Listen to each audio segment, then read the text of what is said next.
இது கட்சி சார்பாக நடத்துறது. அங்கே இருக்கிற லோக்கலில் இருக்கிற கட்சிக்காரங்களை வச்சு ஸ்டூடெண்ட்ஸை வச்சு வர வச்சு ஏதாவது மண்டபம் புக் பண்ணி நீங்கள் பண்ணியிருக்கலாம். என் குழந்தை யூனிஃபார்ம் போட்டுட்டு ஜெயிக்க விக்ட்ரிசம், என் குழந்தை அச்சீவர். ஆனால் இந்த மெடல் வாங்குறதுக்கான அச்சீவர் என் குழந்தை கிடையாது. டிவிக்கேன்னு மெடலை போட்டு திணிக்கிறீங்க. இது யாரை கேட்டு நீங்கள் திணிச்சிங்க? கீ செயின்னு ஒன்று கொடுக்குறீங்க. ஸ்டூடெண்ட்ஸ் கையில் டிவிக்கேன்னு திணிக்கிறீங்களா? நான் கேட்குற ஒரு கேள்வி என்னென்னா, இதை ஸ்கூல்லேயே நீங்கள் விதை போடுறீங்களா? ஏற்கனவே அறிவிழந்து போன இங்கே அரசாங்கமாக இருக்குன்றதுனால இந்த ஒரு கோபம். என் குழந்தையோட லைஃப்பை நான் பார்க்கல. ஏன்னா 100 குழந்தையோட லைஃபுக்காக தாங்க வந்து குழந்தை வந்து +2 படிக்கிறான். டிநகர் கர்நாடகா சங்கா பள்ளியில் படிக்கிறான். கடந்த ஜூன் 13ஆம் தேதி எக்ஸாமினேஷன் சொல்லிவிட்டு என்கிட்ட வந்து ஒரு செக்குலர் எக்ஸாமினேஷன் தான் தகவல் கொடுத்தாங்க. அதுக்கப்புறம் பார்த்தீங்கன்னா அது என்ன மாதிரி கண்டென்ட்னு எனக்கு தெரியாது. ஆனால் இப்போது என்னென்னா சாம்பிள் கொஷின் பேப்பரை வீட்டில் இருக்கிறத பார்த்துட்டு அந்நிய டேட்டுக்கு நான் தான் ஸ்கூலுக்கு கொண்டு போய் விட்டேன் குழந்தைய. அதுக்கப்புறம் அந்த குழந்தை எங்கே எக்ஸாமினேஷன்னா ஸ்கூல் வாசலில் தான் நான் இறக்கி விட்டதுனால அங்கேருந்து திரும்பவும் வந்து பிக் பண்ணலான்னு சொல்லிவிட்டு எத்தனை மணின்னு கூட எனக்கு தெரியாது. நான் போய் பிக் பண்ண போகிறேன். இங்கே இல்லை எக்ஸாமினேஷன், பச்சைபாஸ் காலேஜில் எக்ஸாமினேஷன் சொல்லி தகவல் கொடுத்தாங்க. என்னடா பச்சைபாஸ் காலேஜில் எக்ஸாமினேஷன், நான் உங்கள் ஸ்கூலில் நாடி தானே நான் இறக்கி விட்டேன். அதுக்காக ரெஸ்பான்சிபிளாக ஒரு டீச்சரை கேட்டேன். இல்லை சார் எங்களுக்கு இது தெரியாதுன்னு சொல்லி அந்த சாம்பிள் கொஸ்டின் பேப்பரை கொண்டு போய் காமிச்சேன். அந்த சாம்பிள் கொஸ்டின் பேப்பரில் எங்கே டவுட் வந்து நான் கேட்டேன் அப்படின்னா, இந்த சாம்பிள் கொஸ்டின் பேப்பரில் மேலே அந்த ரவுண்டு டேபிளில் டிவிக்கேன்னு மென்ஷன் ஆகிருக்கு. இந்த டவுட் வரும்போது ஸ்கூல் டீச்சர்ஸ் எனக்கு தெரியாதுன்னு சொல்லிட்டாங்க. திரும்பவும் 2வது வாட்டி வரும்போது ஸ்கூல் வாசலில் 2 ஸ்டூடெண்ட்ஸை பார்த்து கேட்டேன். இங்கே இருந்தால் நாங்கள் போகணுன்னு சொன்னோன்னே திருப்பி உள்ளே போய் கேட்டேன். HM நம்பர் கொடுத்தாங்க. HM நம்பர்கிட்ட பேசிங்க. நாங்கள் HM நம்பருக்கு கேட்டு நான் கான்டாக்டில் பண்ணி பேசினேன். அதுக்கான வாய்ஸ் ரெக்கார்டு என்கிட்ட இருக்குது. சாரி கேட்குறாரு. சார் எங்களுக்கு தெரியாது சார், இந்த கண்டென்ட் எனக்கு தெரியாது சார், இது வந்து நாங்கள் அனுப்பிச்சது உண்மை தான், பசங்களோட பெனிஃபிட்ரிக்காக நான் அனுப்பிச்சி விட்டேன். இதில் என்னென்ன போட்டிருக்கு அப்படின்னு சொன்னீங்கன்னா 500 ரூபாய் பணம் தரேன், சர்டிஃபிகேட் தரேன், மெடல் தரேன்னு சொல்லியிருக்காங்க. இது வந்து செக்குலர் எக்ஸாமினேஷன், டேலண்ட் எக்ஸாமினேஷன் சொல்லி போட்டால் இது எதுக்காக இது அனுப்புனாங்கன்னு சொல்லிட்டால் கவர்மெண்ட்டு ஃபங்க்ஷன் சொல்லி கேட்டாங்க, அதனால் நான் அனுப்புனேன்னு சொல்லி HM சொல்கிறாரு. இது எந்த அளவுக்கு சாத்தியம்னு தெரியல. அப்போ அந்த சாம்பிள் கொஸ்டின் பேப்பர் மேலே அந்த ரவுண்ட் கலரில் அந்த ஸ்டாம்ப் பேடை வந்து HMஏ பார்க்கலையா, டீச்சர்ஸுங்களே பார்க்கலையா, எது திணிக்கப்பட்டதா, அது ஆசிரியர்களை திணிச்சாங்களா என்னன்னு தெரியல. ஆனால் இருந்தாலும் குழந்தைங்க போய் எக்ஸாமினேஷன் எழுதிட்டு வந்த உடனே நான் யூனிஃபார்மோடு தான் என் குழந்தைய அனுப்பிச்சேன். இந்த வீக்லி கண்டென்ட் அது அவங்களுக்கு ஒரு சர்டிஃபிகேட் கொடுத்துருக்காங்க. அந்த சர்டிஃபிகேட்டில் வந்து கவர்மெண்ட்டோட தாட்ஸ் எதுவுமே கிடையாது. தமிழக வெற்றி கழகத்தின் சார்பாக கொடுக்கப்பட்ட சர்டிஃபிகேட். இதில் என்ன ஒரு குற்ற நிகழ்வு, புரோட்டோகால் பிரகாரம் தவறு செய்திருக்காங்க இந்த அரசாங்கத்தோட சபாநாயகர். இவர் இந்த நிகழ்ச்சியில் கலந்து கொண்டு இவர் இப்போ இந்த ஃபோட்டோ பதிவுப்படுது. அவர் கலந்து கொண்டாரா இல்லைன்னா நம்மளுக்கு தேவையில்லாத ஒரு விஷயம்.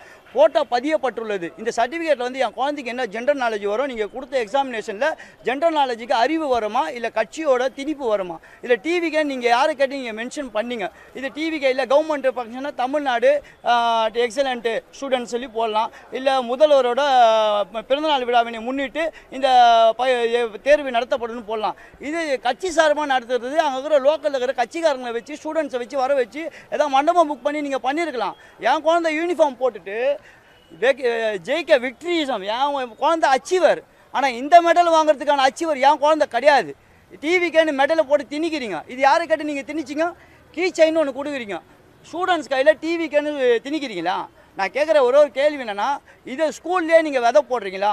ஏற்கனவே அறிவிழந்து போன இங்கே அரசாங்கமாக இருக்குன்றதுனால இந்த ஒரு கோபம். என் குழந்தையோட லைஃப்பை நான் பார்க்கல. ஏன்னா 100 குழந்தையோட லைஃபுக்காக தாங்க வந்து நின்றுட்டுருக்கேன். என்னடா என் குழந்தை +2 படிக்கிறாலே எதுனா பண்ணிவிடுவாங்கன்னா பண்ணிட்டு போட்டோம். ஏன்னு கேட்டால் இது தவறு, அரசாங்கம் செய்யக்கூடிய தவறு, அரசாங்க நிர்வாகத்தில் இருக்கிறவங்க செய்யக்கூடிய தவறு, சட்டமன்ற உறுப்பினர்கள் செய்யக்கூடிய தவறு நிகழ்வு. இது வந்து உண்மையாகவே புரோட்டோகால் தெரியாதா? ஜனவரி மாதம் 35/2019 சட்ட விதிப்படி இங்கே சட்டமன்றத்தில் தீர்மானம் நிறைவேற்றப்பட்டு எந்த ஒரு கல்லூரியோ எந்த ஒரு ப்ரைவேட் ஸ்கூல் வளாகத்துக்குள்ள இந்த அரசியலோ இந்த மத சார்ந்த விஷயமோ பிரிக்கக்கூடிய திணிக்கக்கூடாத நிகழ்வு நடக்கக்கூடாதுன்னு அரசாங்கம் சொன்னது. ஆனால் இந்த அரசாங்கம் இதை எப்படி மாற்றி அமைத்து கட்சி மண்டபமாகவே தலைமைச் செயலகமாக பள்ளிக்கூடத்தை எப்படி நீங்கள் வந்து ஆசிரியர்களுக்கு முட்டாளாக்கி இந்த செயலை நீங்கள் ஏற்படுத்தினீங்க. இது என்னோட ஆதங்கம். என் குழந்தை மேலே இது போட்டது தவறு. யூனிஃபார்ம் போட்டு அமுச்சு விட்ட என் குழந்தை வந்து எக்ஸாமினேஷன் வந்து அறிவு வந்துச்சா? அறிவு இழந்து போய் நிற்கிது. இது தேவையற்றது. இது வந்து என்னோட மன உளைச்சல். 13ஆம் தேதி நடந்த நிகழ்வுக்கான இதை நடத்தின ஈவெண்ட்ஸ் நடத்தினவர் மேலேயும் சபாநாயகர் மேலேயும் இதை நடத்தின இந்த புசி ஆனந்த் கலந்து கொண்டார் அவர் இதெல்லாம் வந்து இந்த 3 நபர் மேலேயும் இதுக்கான வழக்குகள் தொடர வேண்டும். இது என்னோட ஆதங்கம். ஸ்கூலில் போய் நான் சம்மந்தப்பட்டு கேட்டதுக்கு இது அரசாங்க நிகழ்வு சொல்லி தான் சார் என்னை கேட்டாங்க. எனக்கு தெரியாது சார், சாரி சார்னு கேட்குறாங்க ஒரு HM. நான் வந்து சாமானிய மக்கள், ஒரு பேரண்ட்ஸ், ஒரு பெற்றோர். நான் என்கிட்ட ஆசிரியரே வந்து என்கிட்ட சாரி கேட்குற அளவுக்கு இந்த அரசாங்கம் இருக்குன்னும் போது இது ஏற்புடையதல்ல. இதுக்கான தீர்வு என்னன்னு தெரியாமல் முட்டாளாய் நான் நிற்கிறேன். என் குழந்தைய வந்து திணிச்சது தவறு. என் குழந்தைய வந்து பொய் வார்த்தை காட்டி இஷ்டந்தான் வாங்கன்னு சொன்னதும் ஒரு ஆசிரியர் சொன்னால் எந்த குழந்தையா இருந்தாலும் ஒபே தி ஆர்டர் அது செய்யும். நீங்கள் இஷ்டம் தான் வாங்கன்னு சொன்னாலும் ஐயோ இது சார் வந்து சொல்லிட்டாங்க, இது ஒரு 500 ரூபாய் கிடைக்குது, அவங்க பெனிஃபிட்டுக்காக அனுப்பிச்சேன்னு சொல்லி ஸ்டூடெண்ட்ஸை சொல்கிறாங்க. பெனிஃபிட்டு கிடையாது.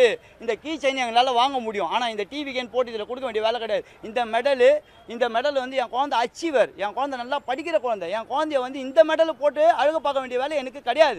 ஒரு நாள் எக்ஸாமினேஷன் உங்கள் ஆடம்பரமும் உங்கள் நாடகமும் இங்கே செல்லுபடி ஆகாது. எத்தனை ஸ்டூடெண்ட்ஸ் இந்த மாதிரி கெடுத்து வச்சுருக்கீங்க? எத்தனை பேர் கலந்துக்குனாங்க? எவ்வளோ பேர் ஸ்டூடெண்ட்ஸ் மனதில் விதைய விதைச்சிங்க? இது தப்புங்க. இது தயவுசெய்து தப்பு. இதுக்கான வழிவகை கொடுக்கணும். சார் நான் வந்து டி நகரில் என் குழந்தை வந்து கர்நாடகா ஸ்கூலில் படிக்கிறான். நான் வந்து இங்கே தேனாம்பேட்டை 1008 ஜிஎன் செட்டி சாலையில் நான் வசிக்கிற ஆள்.